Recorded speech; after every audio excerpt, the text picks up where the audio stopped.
شهر رمضان الذي أنزل فيه القرآن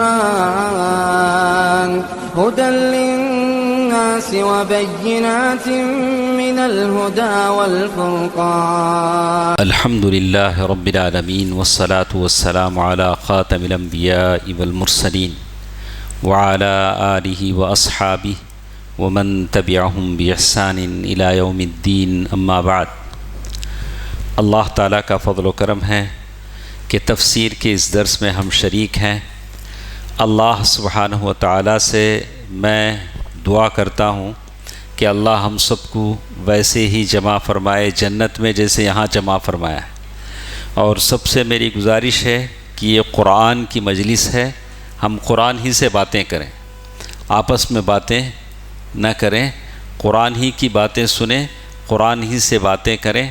آج ہمارے ساتھ سورۃ الانفال کی شروع کی 50 آیتیں. سورۃ الانفال کل ختم ہو چکی ہے، آج سورہ توبہ پڑھ رہے نہیں، تو سورہ انفال کی 50 آیتیں ہم لوگ پڑھیں گے. تو اللہ سبحانہ و تعالیٰ نے جب سورت شروع کیا تو اللہ تعالیٰ نے فرمایا اعوذ باللہ من الشیطان الرجیم بسم اللہ الرحمن الرحیم يسألونك عن الأنفال قل الأنفال لله والرسول فاتقوا الله وأصلحوا ذات بينكم وأطيعوا الله ورسوله إن كنتم مؤمنين. انفال یہ نفل کی جمع ہے. نفل نماز پڑھتی نہیں، ایک فرض نماز. نفل بولے تو رتی زیادہ جو ہے اس سے بڑھ کو. نفل انفال مال و اسباب کو کہتے ہیں، لیکن قرآن میں جو استعمال ہوا ہے کافروں کے ساتھ جنگ لڑنے پر جو مال مسلمانوں کو ملتا ہے وہ انفال ہے.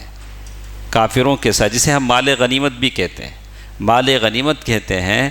کافروں کے ساتھ اللہ کے نبی صلی اللہ علیہ وسلم کے یعنی ہماری امت سے پہلے جو لوگ تھے، امت مسلمہ سے پہلے جو امتیں تھیں، ان کے زمانے میں ایسا ہوتا تھا کہ کافروں سے جنگیں اگر وہ لوگ کرتے، اگر کچھ مال مل جاتا تو وہ مال کو ایک جگہ جمع کرتے، آسمان سے آگ آتی اور اس مال کو جلا کر راکھ کر دیتی. تو اس مال سے فائدہ اٹھانے کی اجازت نہیں تھی، لیکن مسلمانوں کو فائدہ اٹھانے کی اجازت دی گئی ہے مال غنیمت سے. اب جنگ بدر ختم ہوئی، مسلمانوں کو بہت سا مال ملا، تو اب مسلمانوں میں اختلاف ہو گیا کہ یہ مال کون لیں گے. ایسا ہوا تھا جنگ کے وقت میں کچھ لوگ، کچھ صحابہ تھے جو دشمن کا پیچھا کر رہے تھے، دشمن کو بھگانے میں لگے تھے. کچھ صحابہ تھے جو جنگ کے میدان میں تھے، انہوں نے مال جمع کرنا شروع کیا. اب یہ جو دشمن کو بھگائے صحابہ وہ واپس آئے، تو یہ لوگ بولے کہ نہیں یہ مال ہمارا، تم نہ دیں گے نہیں. وہ لوگ بولے بھائی ہمیں بھگائے تو اشنا بھائی تمہیں لیے سو نہیں وہ معلوم نہیں، ہمیں تم نہ دیں گے نہیں. اس طرح صحابہ کے بیچ میں کیا ہوگا، تو یہ مال کون لینا. تو تب اللہ تعالیٰ نے آیت نازل کی قل الانفال للہ والرسول. مال غنیمت اللہ اور اس کے رسول کا ہے، وہ لوگ فیصلہ کریں گے سو کون لینا کون نہیں لینا. تو سارا اختلاف کیا ہو گیا، ختم ہو گیا.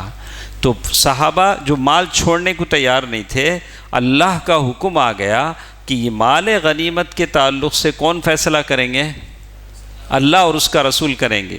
کسے کتنا ملنا، اگر کوئی صحابی بغیر گھوڑے کے لڑ رہے ہیں ان کو ایک حصہ، گھوڑے کے ساتھ لڑ رہے ہیں ان کو 2 حصے، ایک حصہ ان کا ایک حصہ. تو یہ پوری ترتیب اللہ کے نبی صلی اللہ علیہ وسلم نے بتلائی. تو بعد میں اب بات آئے گی. اس کے بعد اللہ تعالیٰ نے ایک اور بات کہا فاتقوا اللہ. یہ معاملے میں اللہ سے ڈرو، مال کے معاملے میں اللہ سے ڈرو. ساری لڑائیاں، سارے گڑبڑ کہاں آتے سو، مال کے معاملے میں آتے. تو اللہ تعالیٰ سے ڈرو. تو کہتے ہیں کیونکہ مال کی تقسیم میں آپس میں فتنے کا اندیشہ رہتا ہے، تو اس کے علاج کے لیے یہ بتایا گیا اصلاح ذات البین، آپس میں اچھے طریقے سے پیش آؤ. ہیرا پھیری خیانت، یہ سب مت کرو. کوئی بھی آپ پارٹنرشپ میں دھندا کر رہے ہیں، بزنس کر رہے ہیں، تو اچھے اچھے دوست بھی دشمن بن جاتے ہیں. وہاں مسئلہ کیا ہے؟ مال کا مسئلہ ہے، مال کا مسئلہ ہے. اسی لیے جگری دوست بھی کیا ہو جاتے ہیں؟ جگری دشمن بن جاتے ہیں، صرف مال کے خاطر. اسی لیے کہا کہ یہ معاملے میں اللہ تعالیٰ سے ڈرو. اس کے بعد اللہ تعالیٰ نے آگے ایک بڑی اچھی بات بتائی. مومن بولے تو کون؟ اللہ تعالیٰ نے 4 خصلتیں بتائیں. اب یہ 4 خصلتیں ہمارے اندر ہیں تو ہمیں مومن رہیں گے بول کو انشاءاللہ سمجھنا ہے. نہیں ہیں تو پیدا کرنے کی کوشش کرنا ہے. اللہ تعالیٰ نے کیا کہا؟ انما المؤمنون الذين اذا ذكر الله وجلت قلوبهم واذا تليت عليهم آياته زادتهم ايمانا وعلى ربهم يتوكلون الذين يقيمون الصلاة ومما رزقناهم ينفقون. 3 آیتیں ہو گئے. 50 میں کتنے آیتیں ہو گئے؟ 3. وہ مومن کی 4 خصلتیں کیا ہیں؟ جیسے یہ بتایا گیا، بے شک مومن وہ ہیں جو اللہ کا ذکر سنتے ہیں تو ان کے دل دہل اٹھتے ہیں. اللہ کا کلام، اللہ کی باتیں سنیں گے تو دل کیا ہوں گے؟ خوف زدہ ہو جائیں گے، اللہ سے ڈریں گے، اللہ کا ڈر ان کے دل میں پیدا ہوگا. وَإِذَا تُلِيَتْ عَلَيْهِمْ آيَاتُهُ، اور تلاوت قرآن پاک سے، تلاوت قرآن پاک سے ان کے ایمان میں اضافہ ہوتا ہے. جب قرآن مجید کی تلاوت ہوتی ہے تو ان کے ایمان میں اضافہ ہوتا ہے. تو سارے محدثین کا مسلک ہے کہ ہمارا ایمان بڑھتا اور گھٹتا ہے، جیسے آپ کی موبائل کی بیٹری بڑھتی اور گھٹتی. ایمان کیا بھی پرمننٹ ویسا نہیں رہتا. تم یہاں بیٹھے ہی آپ کا ایمان کیا رہے گا؟ 100% رہے گا. باہر روڈ میں گئے تو نیچے آگا. ہبی رتی ادھر ادھر جا کو نہیں دیکھنے کی چیزیں دیکھے تو پورا ڈیڈ ہو جائے گا. پورا ڈیڈ نہیں ہوتا. مومن کا ایمان کبھی نہیں مرتا، رتی رتی رہتا 1%، ایسا کہ تو بھی رہے گا. تو بہرحال آدمی کو ایمان کی فکر کرنی چاہیے کہ میرا ایمان کیسا ہے. ایمان کیسا ہے جانچنے کے بھی طریقے ہیں. ہم نہ بیٹھ کو نیند آکو بیزار آیا تو سمجھ جانا کیا کی بلا لگ کو ہے میرے ایمان کو. نہیں تمہیں سننے میں شوق میں ہی اب جو باہر بھاگ جاتے ہیں، شیطان کو بھگا کو لے جاتا. کیا بس سنتا سن کو 25 برس سے سننے کو والے کو ہی ہمارا ایمان کیا تو بھی بڑا نہیں. کیا سنتے سن کو کون سے صحابہ ہو کو جانا ہے، جان دے باہر چلیں گے چلو. تو شیطان ایسا آج باہر لے کو جاتا.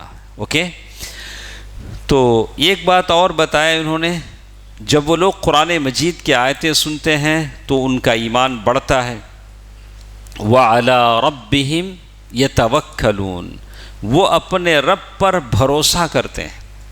وہ اپنے رب پر بھروسہ کرتے ہیں. توکل کا مطلب کیا ہے؟ توکل کسے بولتے ہیں؟ انگلش میں کیا بولیں گے؟ ٹرسٹ. انگلش میں جو ہم لوگ بولتے ہیں ٹرسٹ، بھروسہ کرنا. بھروسہ کرنا بولے تو کیا ہو دو؟ ظاہری اسباب کو اختیار کر کو اللہ پر بھروسہ کرنا. مطلب ایک آدمی بیمار ہے، اس سے بول رہے ہیں کہ جو ظاہری اسباب ہے میڈیسن لینا، میڈیسن لے کر کیا کرو؟ تمہیں اللہ پر بھروسہ کرو. تمہیں میڈیسن نہیں لے کو میں اللہ پر بھروسہ کرتا، ایسا نہیں. آپ بائک لائے، بائک باہر کھڑا ہے، اسے آپ لاک کرو. لاک کر کو اب کیا کرو؟ اللہ پر بھروسہ کرو. نہیں بھائی اللہ پر بھروسہ ہوئی مجھے لاک نہیں کرتا میں، تو کیا ہوں گا؟ اللہ تعالیٰ نے اسباب بتائیں. اسباب، وہ اسباب اختیار کر کے اللہ پہ بھروسہ کرو. گھر کو لاک کرو، اللہ پہ بھروسہ کرو. تو یہ اسباب اختیار کرنا توکل کے منافی نہیں ہے. اللہ کے نبی صلی اللہ علیہ وسلم نے فرمایا اعقلها وتوکل علی اللہ. ایک صحابی اللہ کے نبی صلی اللہ علیہ وسلم سے ملنے کے لیے آئے، بولے کہ تمہارے جو گھوڑے کو پہلے تمہیں رسی باندھ ڈالو پھر اللہ پہ بھروسہ کرو. نہیں مجھے اللہ پہ بہت بھروسہ، میں گھر کو لاک بھی کرتا نہیں، بائک کو میں لاک بھی کرتا نہیں، میں موبائل کہاں بھی ڈالتا ہوں، مجھے اللہ پہ بہت بھروسہ. تو بھروسہ چرنگا بھروسہ، وہ بہت بھروسہ ہو جائے گا. تو ویسا نہیں ہے، اسباب اختیار کریں۔ تو اسی لیے انہوں نے یہاں کہا کہ آدمی اللہ تعالیٰ نے جو اسباب دیے ہیں ان اسباب کو اختیار کرے اور پھر اللہ تعالیٰ پر بھروسہ کرے۔ پھر اس کے بعد مومن کون ہیں وہ پھر بتایا گیا، الذین یقیمون الصلاۃ، جو نماز کو قائم کرتے ہیں، یہ مومن ہے۔ جو نماز کو وقت پر پڑھتے ہیں، جو نماز کو پڑھنے کے ڈھنگ سے پڑھتے ہیں، یہ مومن ہے۔ مرضی کہیں سے آیا، شیخ البانی رحمہ اللہ نے کتاب لکھی کہ صلو کما رأیتمونی اصلی، ویسے نماز پڑھو جیسے اللہ کے نبی نے پڑھا ہے۔ کتنے لوگ بولتے ہیں، آج صبح میں دیکھا، میرا صبح کا درس وہاں ہوتا IRGC میں، ادھر نماز ہوتے رہتی، ذرا اللہ کے بندے آپ کو سنت پڑھتے رہتے فرض نماز کے ٹائم، کتنے بار بولے تو نہیں چلتا گا۔ ارے یہ شریعت ہے نہیں کیا، تو قصہ کہانی ہے، کیسا چلیں گا؟ ارے ایک مسجد میں فرض نماز ہولے کو ہے، تمہیں آپ کو سنت کیسا پڑھتے ہیں؟ اگر اس حالت میں تمہیں موت آ گئی، اللہ کے پاس کیا جواب دیں گے؟ مسجد میں فرض نماز ہولے کو تھی، تمہیں سنت کیسا پڑھیں گے؟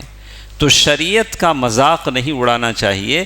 الذین یقیمون الصلاۃ، جو نماز کی پابندی کرتے ہیں۔ پھر تیسری آیت میں ایک بات بتائی گئی، وَمِمَّا رَزَقْنَاهُمْ يُنْفِقُونَ، اور جو کچھ اللہ تعالیٰ نے دیا ہے اس میں سے وہ خرچ کرتے ہیں۔ تو خرچ کرنا یہ بہت بڑی چیز ہے۔ آدمی جو کچھ خرچ کرتا ہے اس کا ثواب اللہ تعالیٰ اسے عطا کرتے ہیں۔ پھر اللہ تعالیٰ نے آیت نمبر 4 سورۃ الانفال میں کہا، اولئک هم المؤمنون۔ ایک اللہ کا بندہ تو دیکھتا ہے کہ بھئی موبائل میں دیکھتے ہیں کون سی آیت میں پڑھ رہا ہوں، ایک اللہ کا بندہ کوئی ہے، آپ دیکھ رہے ہیں، اچھا ماشاءاللہ، کوئی ایک دیکھے۔ میں اسی طرح ہماری بہنوں سے بھی گزارش کروں گا کہ آپ قرآن موبائل میں دیکھیں یا دیکھیں کہ کیا شیخ بولتے ہیں، کیا پڑھتے ہیں۔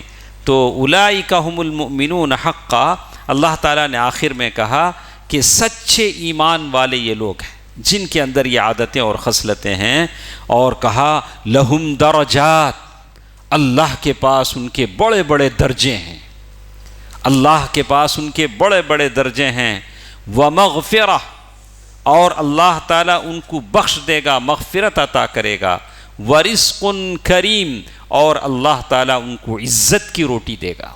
بس 4 باتیں ہیں، ہلکی سی 4 باتیں، اگر وہ ہم عمل کر لیں تو انشاءاللہ صحیح معنی میں مومن ہوں گے۔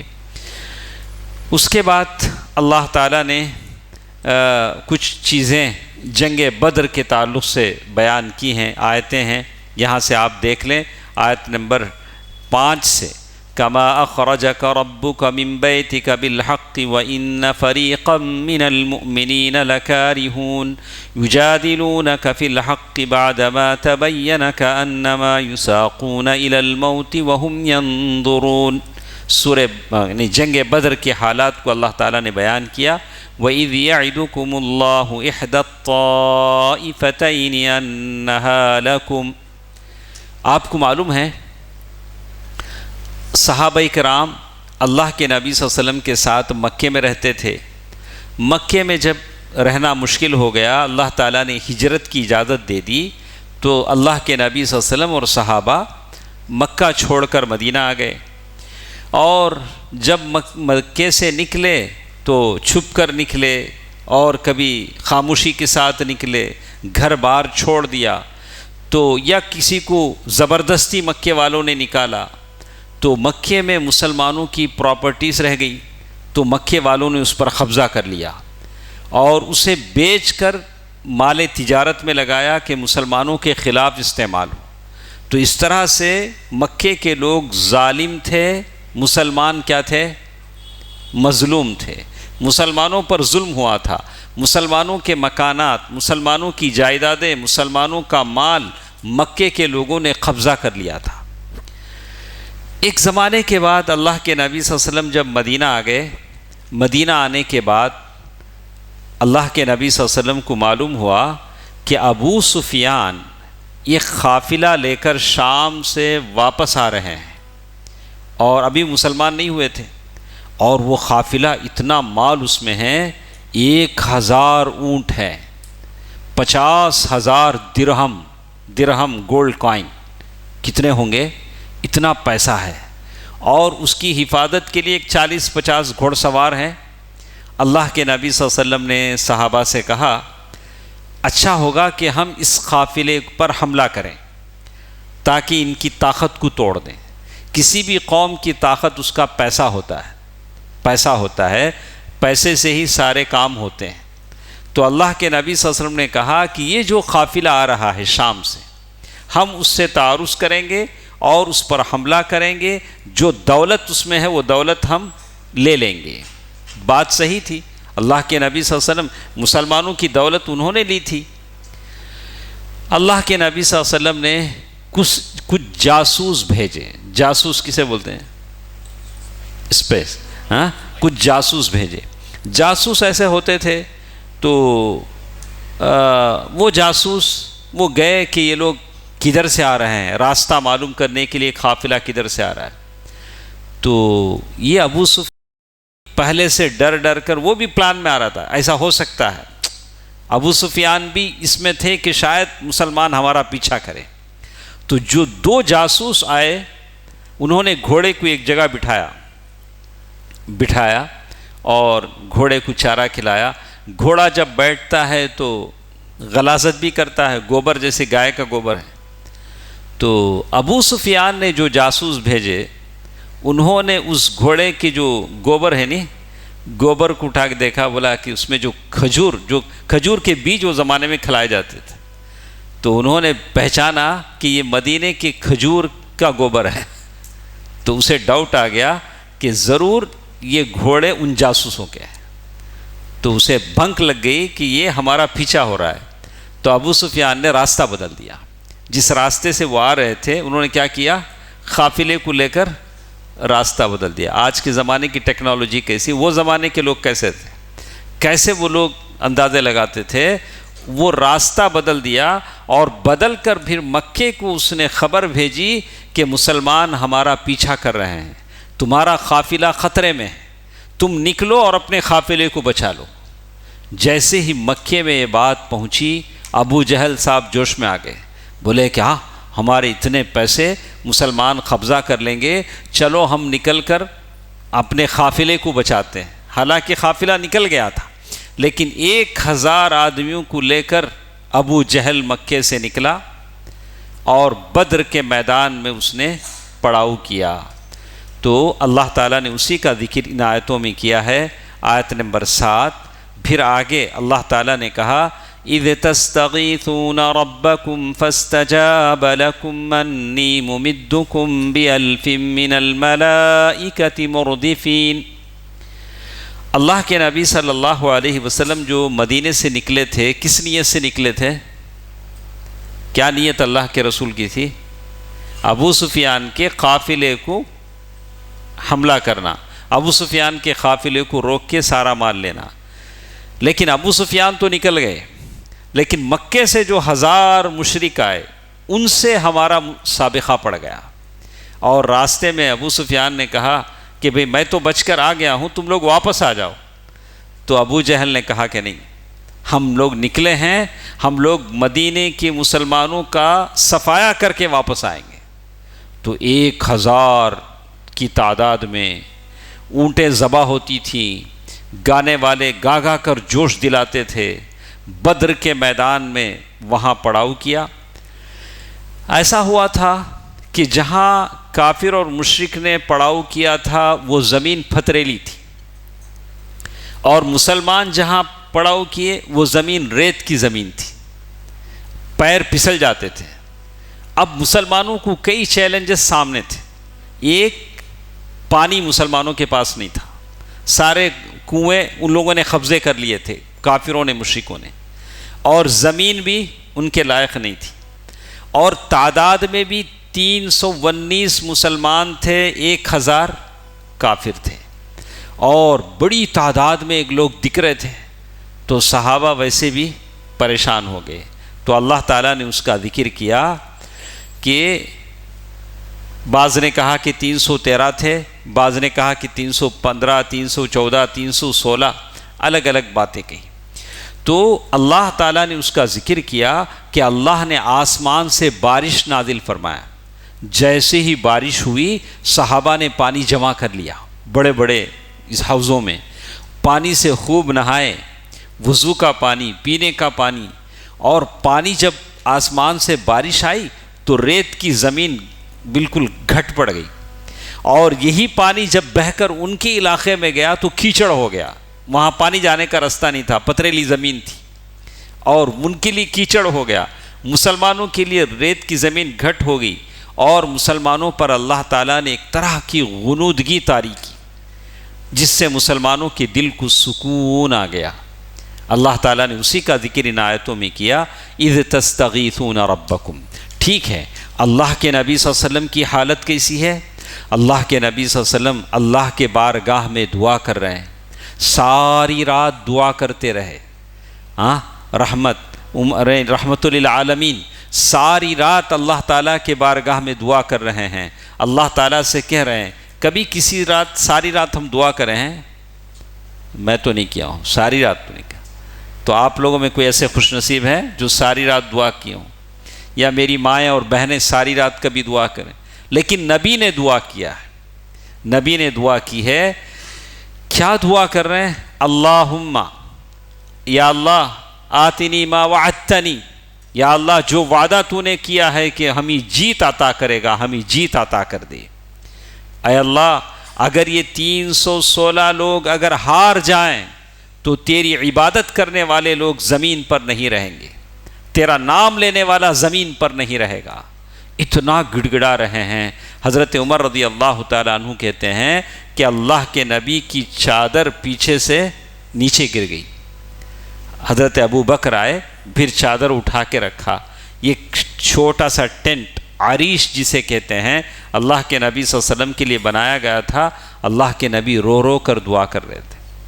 اور حضرت ابو بکر آئے، کہا اللہ کے نبی، اللہ نے آپ کی دعا سن لی ہوگی، آپ اتنی التجا کرتے ہیں. جیسے ہی دعا سے فارغ ہوئے کہا کہ وہ جبریل ہیں، اپنے گھوڑے پر آ رہے ہیں، اللہ نے ہمارے لیے فرشتوں کی فوج نازل کر دی. دیکھا، دعا اگر پورے اس کے ساتھ ہوتی ہے تو آسمان سے فرشتے بھی آتے ہیں. تو صحابہ کہتے تھے کہ ہم دیکھتے تھے کہ جانے والا اچانک گر جاتا تھا اور حیزوم کی آواز آتی تھی. حیزوم فرشتوں کی گھوڑے کا نام تھا. کہا کہ فرشتے جنگ بدر میں اتارے گئے. اسی کا ذکر اللہ تعالیٰ نے ان آیتوں میں کہا ہے، وَمَا جَعَلَهُ اللَّهُ إِلَّا بُشْرَى لَكُمْ وَلِتَطْمَئِنَّ بِهِ قُلُوبُكُمْ وَمَا النَّصْرُ إِلَّا مِنْ عِنْدِ اللَّهِ. اللہ کے نبی صلی اللہ علیہ وسلم نے صحابہ کو بتایا کہ یہاں وہ جگہ ہے جہاں فلاں گر کے مرے گا، یہاں وہ جگہ ہے جہاں فلاں گر کے مرے گا. جنگ سے پہلے نبی نے جگہ بتا دی کہ یہاں اس کی موت ہوگی. اور اللہ تعالیٰ نے مسلمانوں کی آنکھوں میں کافروں کو بہت کم کر کے دکھایا. وَيُقَلِّلُكُمْ فِي أَعْيُنِهِمْ.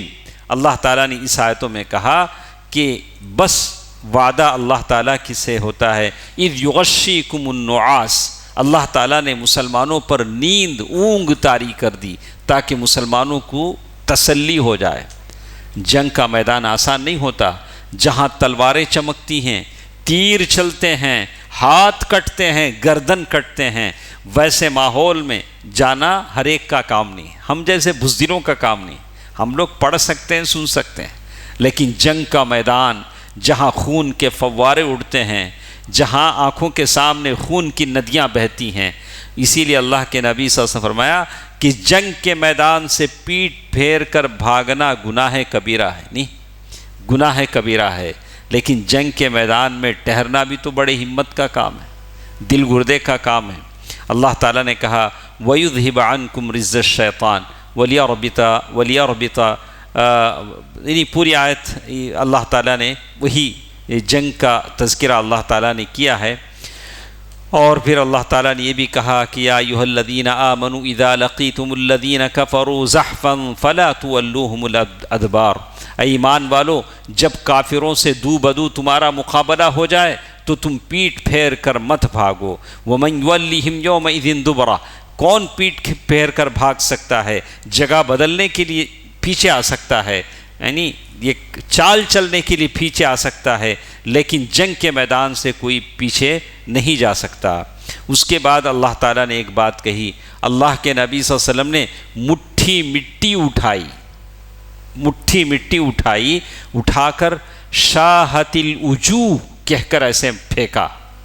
مٹھی سے کیا ہوتا ہے؟ 1000 لوگ ہیں، اللہ کے نبی نے مٹھی اٹھائی، شاہت الوجوہ کہہ کر مارا، اور کافروں کی آنکھیں کچھ دیکھ نہیں پاتی تھی مٹی سے۔ لیکن اللہ نے کہا، دیکھیے، وَمَا رَمَيْتَ إِذْ رَمَيْتَ وَلَكِنَّ اللَّهَ رَمَى۔ اے نبی، وہ مٹھی آپ نے نہیں پھینکا، اللہ نے پھینکا۔ اس کی تاثیر یہ تھی کہ سامنے لوگوں کی آنکھیں اندھی ہو گئیں۔ دیکھا آپ نے، اللہ تعالیٰ کی نصرت تھی۔ وَلْيُبْلِيَ الْمُؤْمِنِينَ مِنْهُ بَلَاءً حَسَنًا إِنَّ اللَّهَ سَمِيعٌ عَلِيمٌ۔ کہا کہ وہ مٹی تھی جس کی وجہ سے ان کی آنکھیں چندھیا گئیں اور انہیں کچھ سجھائی نہیں دیتا تھا۔ یہ معجزہ اس وقت ثابت ہوا جب کنکریاں آپ نے کافروں کی طرف پھینکی۔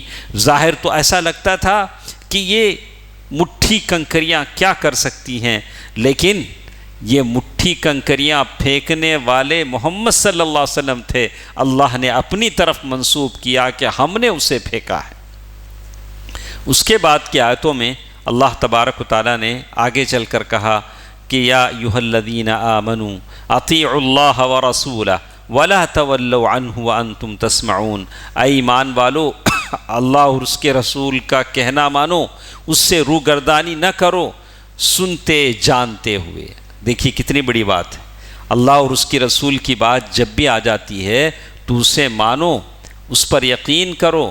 تم سن رہے ہو، جان رہے ہو، سنتے ہوئے جانتے ہوئے نافرمانی مت کرو۔ ایسے مت کہو جو یہودیوں نے کہا، وَلَا تَكُونُوا كَالَّذِينَ قَالُوا سَمِعْنَا وَهُمْ لَا يَسْمَعُونَ۔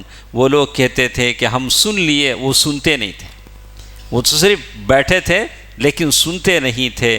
ان شر الدواب، بہت اچھی بات ہے، میں سارے یہاں لوگ جو بیٹھے ہیں یا میری آواز جو میری مائیں اور بہنیں سن رہی ہیں، اللہ کی اس آیت کو سنیں، سورۃ الانفال آیت نمبر 22۔ اللہ تعالیٰ کیا کہتے ہیں؟ ان شر الدواب عند اللہ الصم البکم الذین لا يعقلون۔ بے شک بدترین مخلوق اللہ کے نزدیک وہ ہیں جو بہرے ہیں، گونگے ہیں، ذرا نہیں سمجھتے۔ اللہ تعالیٰ نے آنکھیں دی ہیں، کان دیے ہیں، زبان دی ہے، ان چیزوں سے انسان فائدہ اٹھائے۔ اگر کوئی انسان کانوں سے سن کر بھی فائدہ نہیں اٹھاتا ہے، آنکھوں سے حق دیکھ کر حق کو اپناتا نہیں ہے، تو یہ جانور سے بدتر ہے۔ اس لیے کہ اللہ نے جو چیزیں دی اس سے وہ ویسے ہی فائدہ نہیں اٹھاتا ہے جیسے ایک گائے بھینس فائدہ نہیں اٹھاتی۔ اب گائے بھینس کو بولے تو قرآن پڑھے تو اسے کیا اثر ہوگا؟ اگر ایسے اثر نہیں لیتا ہے تو یہ گائے اور بھینس سے بدتر ہے۔ کم از کم بھینس آگے گڑھا ہے تو ذرا سیٹ ہو کو چلتی، تو یہ جان بوجھ کر ہی چلتا ہے۔ یہی اللہ تعالیٰ نے کہا الذین لا یعقلون، جو سمجھتے نہیں ہیں۔ اس کے بعد اللہ تعالیٰ نے ایک اور بات کہی، یا ایھا الذین آمنوا استجیبوا للہ وللرسول اذا دعاکم واعلموا ان اللہ یحول بین المرء وقلبہ وانہ الیہ تحشرون۔ اللہ تعالیٰ نے ایک بات کہی کہ اللہ اور اس کے رسول جب تمہیں بلاتے ہیں تو وہ زندگی بخش چیزوں کی طرف تمہیں بلاتے ہیں۔ اللہ اور اس کے رسول کی باتوں سے تمہیں زندگی ملتی ہے۔ اور اسی آیت کے پیش نظر لوگوں نے کہا کہ جیسے یہ بتایا کہ بنی آدم کے دل، یعنی ہم سب کے دل ایک دل کی طرح رحمان کی 2 انگلیوں کے درمیان ہے۔ ہمارے سب کے دل ایک دل کی طرح اللہ کی 2 انگلیوں کے درمیان ہیں۔ جیسے کہتے ہیں انہیں جس طرح چاہتا ہے پھیرتا ہے۔ اللہ کے نبی صلی اللہ علیہ وسلم نے دعا پڑھی یا مصرف القلوب صرف قلوبنا الی طاعتک، اے دلوں کے پھیرنے والے ہم سب کے دلوں کو تیری اطاعت کی طرف پھیر دے۔ ثبت قلبی علی دینک، یا اللہ میرے دل کو تیرے دین پر ثابت قدم رکھ۔ ہمارا جو دل ہے ہمیشہ ثابت قدم رہنا چاہیے، پتہ نہیں کب کس کا دل کدھر پھر جائے۔ ہم نے دیکھا ہے اچھے اچھے جو پہلے صف میں آتے تھے ایسا بھٹک گئے، اب تلاشوں بھی تو دکھتے نہیں۔ ہاں ایسے بہت سارے لوگوں کے ساتھ ہوتا ہے۔ تو اللہ تعالیٰ سے ہمیشہ دعا کرتے رہنا چاہیے، یا اللہ ہمارے دل کو ثابت قدم رکھ، ہمارے دل کو ثابت قدم رکھ، اور اسی نیک نیتی کے ساتھ ہم سب کو وفات دے۔ اور اس کے بعد اللہ تعالیٰ نے ایک اور بات یہاں کہی ہے، وَاتَّقُوا فِتْنَةً لَا تُصِيبَنَّ الَّذِينَ ظَلَمُوا مِنْكُمْ خَاصَّةً، تم لوگ فتنے سے بچو، تم ایسے وبال سے بچو جو خاص کر صرف انہی لوگوں پر واقع نہ ہوگا جو تم میں سے ان گناہوں کے مرتکب ہوئے ہیں۔ اللہ تبارک و تعالیٰ اس میں یہ بتانا چاہتے ہیں کہ پہلی بات تو یہ بتایا کہ برائی کو روکنا ہر شخص کے لیے واجب ہے۔ کیا ہے؟ کیا بولتے ہیں؟ اگر برائی ہوتی ہے تو ہر شخص کے لیے اس کا روکنا واجب ہے۔ تو امر بالمعروف ونہی عن المنکر، یہ تو ہر ایک کے کام کرنے کا کام ہے۔ آپ ایسا نہیں بول سکتے کہ وہ کرتا ہے اب وہ اس کا وبال جانے، مجھے کیا ہے، ایسا تو نہیں ہے۔ تو آپ نے سنا ہوگا وہ کشتی والی حدیث جس میں بتایا گیا کہ ایک کشتی جا رہی تھی، کشتی شپ جا رہی تھی سمندر میں، تو اس میں ڈبل یہ تھا، اوپر ایک یہ نیچے، اب جو کشتی آتی اس میں بھی سے ہوتا ہے double, first class second class. تو اب نیچے والوں نے کہا کہ اچھا بار بار ہم پانی کے لیے اوپر ٹینک میں کہاں جائیں گے، ان کو ڈسٹرب ہوتا ہے، ایسا کرتے ہیں کیسا بھی ہمارے نیچے پانی ہے نا، یہ فلور ذرا سوراخ بنا ڈالے تو دریا کا پانی آئے گا، تو ہمیں کیا کریں گے، اوپر والوں کو ڈسٹرب نہیں کر سکا، ہمیں کیا کریں گے، دریا میں ذرا سوراخ بنا کو کشتی میں نیچے سے پانی لے لیں گے۔ اگر وہ لوگ اس سوچ میں پانی لے لیں، اب اوپر والے منع نہ کریں تو کیا ہوگا، ساری کشتی کیا ہو جائے گی، ڈوب جائے گی۔ بالکل ویسے اللہ کے نبی نے مثال دے کر سمجھا، اگر غلطی ہو تو اس غلطی سے بچانا یہ ضروری ہے۔ اس کے بعد اللہ تعالیٰ نے ایک اچھی بات بتائی آیت نمبر 26 میں، اللہ تعالیٰ نے کہا کہ وَاذْكُرُوا إِذْ أَنْتُمْ قَلِيلٌ مُسْتَضْعَفُونَ فِي الْأَرْضِ تَخَافُونَ، اللہ تعالیٰ صحابہ کرام سے کہتے ہیں اس دن کو یاد کرو جب تم لوگ بہت کمزور تھے۔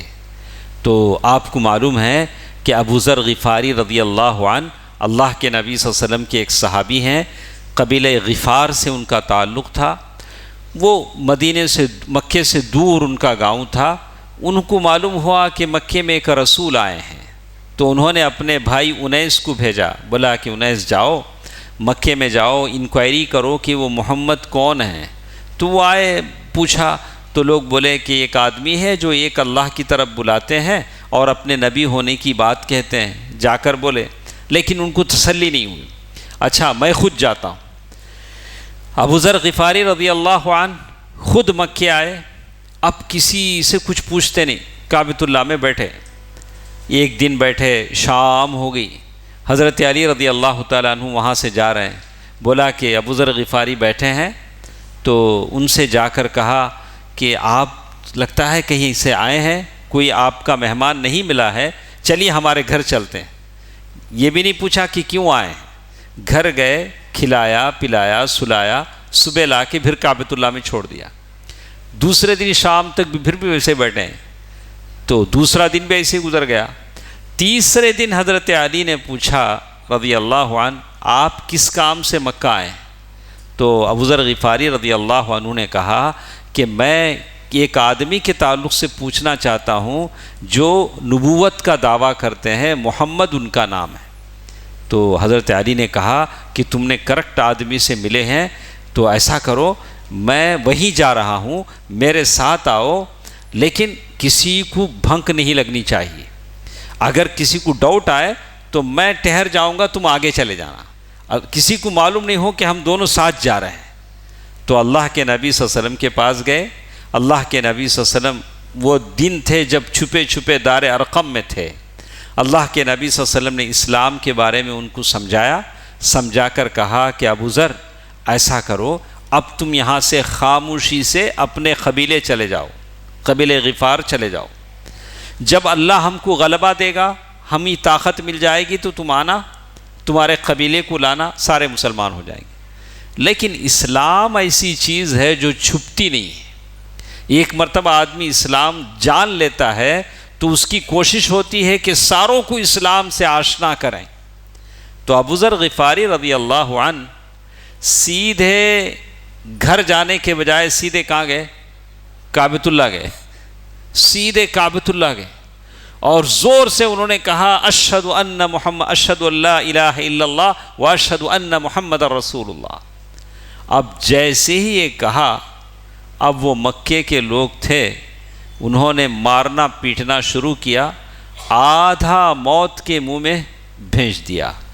تو حضرت عباس رضی اللہ تعالیٰ عنہ آئے، آ کر بلایا، اے تم لوگ کیا کر رہے ہو؟ ایسے آدمی کو مار رہے ہو جہاں سے تمہارا قافلہ گزرتا ہے، قبیلے غفار کا آدمی ہے، کل کے دن تمہارا وہ رستہ چلنا مشکل ہو جائے گا. تو تب لوگوں نے ان کو چھوڑا. یہ ایسی سختیاں تھیں. اس زمانے میں اسلام کا نام لینا بھی مشکل تھا. تو اللہ نے اسی کا ذکر کیا، وَاذْكُرُوا إِذْ أَنْتُمْ قَلِيلٌ مُسْتَضْعَفُونَ فِي الْأَرْضِ تَخَافُونَ. اس کے بعد اللہ تعالیٰ نے ایک اچھی بات بتائی، شاید اسی بات ہماری آخری بات ہو جائے. آیت نمبر 27، 50 آیت تک بھی ہم نہیں پہنچ سکے. آیت نمبر 27 یہ بہت امپورٹنٹ آیت ہے جس میں اللہ تعالیٰ نے کہا یا ایھا الذین آمنوا، اے ایمان والو. اللہ تعالیٰ ایمان والے کہاں رہتے ہیں لوگ؟ کیا بیٹا کہاں رہتے سو ایمان والے؟ کون ایمان کانچ رہتے ہیں سو یہ لوگ؟ ہم سے اللہ بولتے ہیں سو ہم سب مومنات نہیں انشاءاللہ. ہم سب مومن ہیں، ہماری بہنیں مائیں سب مومنات ہیں. اللہ ہم سے بولتے ہیں یا ایھا الذین آمنوا لا تخونوا اللہ والرسول. اللہ اور اس کے رسول کے حقوق جانتے ہوئے خیانت مت کرو. اللہ کے حق میں خیانت نہ کرو، اللہ کے رسول کے حق میں خیانت مت کرو. کیا ہوگا اگر تم خیانت کرو گے تو کیا ہوگا؟ اس کا نتیجہ یہ ہوگا وَتَخُونُوا أَمَانَاتِكُمْ، تم اپنے امانتوں میں خیانت کرنے لگو گے. اللہ کے ساتھ خائن بنو گے تو اپنے معاملے میں خیانت کرو گے. وَأَنْتُمْ تَعْلَمُونَ، اور تم جانتے بوجھتے یہ کام نہ کرو. چلیے ہم لوگ اس آیت پر دیکھتے ہیں کہ امانت کیا ہے، خیانت کیا ہے، اللہ کی امانت کیا ہوتی ہے، رسول کی امانت کیا ہوتی ہے، ہمارے آپس کے بیچ کی امانتیں کیا ہوتی ہیں. امانتوں میں خیانت یہ بہت، اس کا دائرہ بہت وسیع ہے. امانتوں سے مراد کیا کیا ہیں؟ وہ تمام عہد کے معنی پرومس.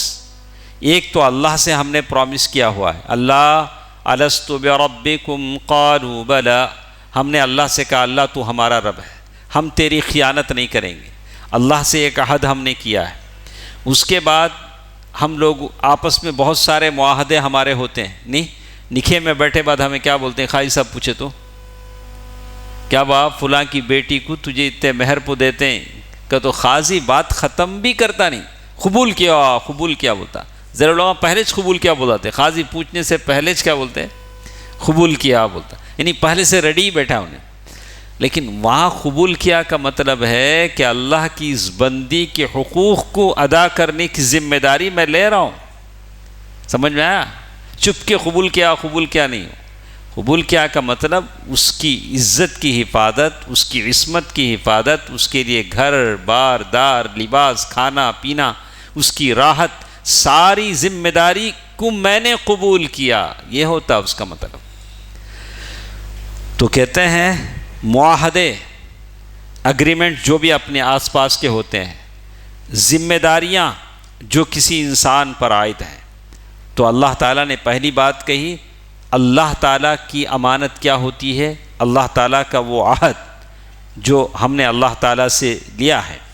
اسی طرح اللہ تعالیٰ کے نام پر آپ نے نظر مانی، وہ اللہ میرا بیٹا پاس ہو گیا تو میں 100 غریبوں کو کھانا کھلاتا ہوں، تو نظر مانا تو کہا کہ آپ نظر مان. منت مانی آپ نے، یا اللہ میری بیماری کو شفا دے دے، یا اللہ میں 3 روزے رکھوں گا. آپ نے کوئی منت بھی مانگی، کہا کہ ٹھیک ہے اسے بھی آپ کو پورا کرنا ہے. اگر اس میں خیانت کرو گے تو اس کا انجام بہت برا ہوگا. یا تو نظر پوری کرو، یا تو نظر کا یا تو کفارہ ادا کرو، قسم پوری کرو یا تو اس کا کفارہ ادا کرو. اللہ کے نبی صلی اللہ علیہ وسلم کی خیانت یہ ہے کہ جن باتوں پر کسی مسلمان نے آپ صلی اللہ علیہ وسلم سے بیعت کی ہے ان میں فرار کی راہیں سوچنے لگے، اور لوگوں سے معاہدے دین کے بھی ہو سکتے ہیں، جیسے کہا صلح جنگ کے سمجھوتے ہیں، نکاح کے سمجھوتے ہیں. سمجھ میں آیا؟ نکاح کے سمجھوتے کیا ہیں؟ نکاح تھوڑے کنڈیشنز ہیں. نکاح سے پہلے عورت تھوڑے کنڈیشنز رکھ سکتی ہے. جیسے ایک عورت نکاح سے پہلے شوہر سے بول سکتی جس سے شادی ہونے والی ہے، اس کے ماں باپ سے، کہ میں چنئی ہی میں رہوں گی، مجھے دوسرے سٹی میں نہیں لے جانا. اسے حق ہے. کسے؟ عورت کو حق ہے. عورت کو حق ہے کہ وہ ایسا کنڈیشن پورا کرنا نہیں کرنا وہ بات کا حصہ، لیکن شادی سے پہلے وہ عورت ایسا حق ایسا رکھ سکتی ہے کہ میں ایسا جیسے اسی کو انہوں نے یہاں بیان کیا ہے.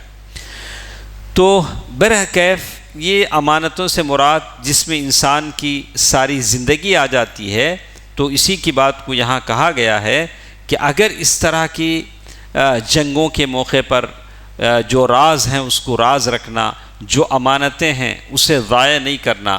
یا ایھا الذین آمنوا لا تخونوا اللہ والرسول، آدمی اللہ اور اس کے رسول کے ساتھ خیانت نہیں کرنا چاہیے.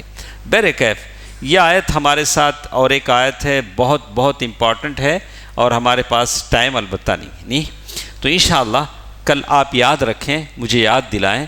کل ہمارے ساتھ جو آیت ہے سورۃ الانفال آیہ نمبر 28.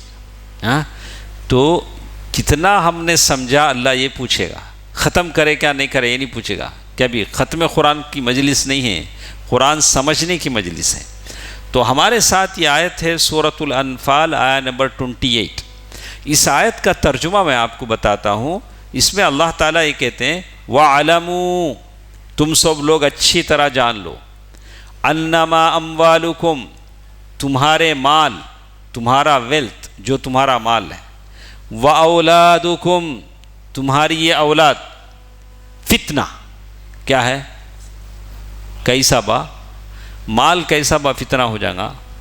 ہمیں لاڑا کر لے تو سو بچے کیسا فتنہ ہو جائیں گے، کیسا فتنہ ہو جائیں گے. تو یہ ایک سوال ہمارے پاس ہے، اس کا جواب انشاءاللہ کل ہی ہم تلاش کر سکتے ہیں. اللہ نے کہہ دیا ہے وَأَنَّ اللَّهَ عِنْدَهُ أَجْرٌ عَظِيمٌ. یہ مال امتحان کی ایک چیز ہے. فتنہ کے معنی امتحان، آزمائش. بچے آزمائش کی ایک چیز ہے.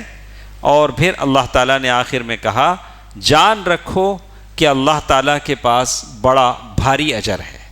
مال کیسے آزمائش ہے، بچے کیسے آزمائش ہے، کل کے درس میں انشاءاللہ ہم لوگ کل کی تفسیر میں ہم پڑھتے ہیں. اللہ تعالیٰ سے دعا کرتے ہیں کہ اللہ تعالیٰ قرآن سمجھنے پڑھنے کہ اللہ تعالیٰ ہم سب کو توفیق عطا فرمائے. اللہ قرآن کی رحمتیں برکتیں ہم سب کو عطا فرمائے. آمین. والسلام علیکم ورحمۃ اللہ وبرکاتہ.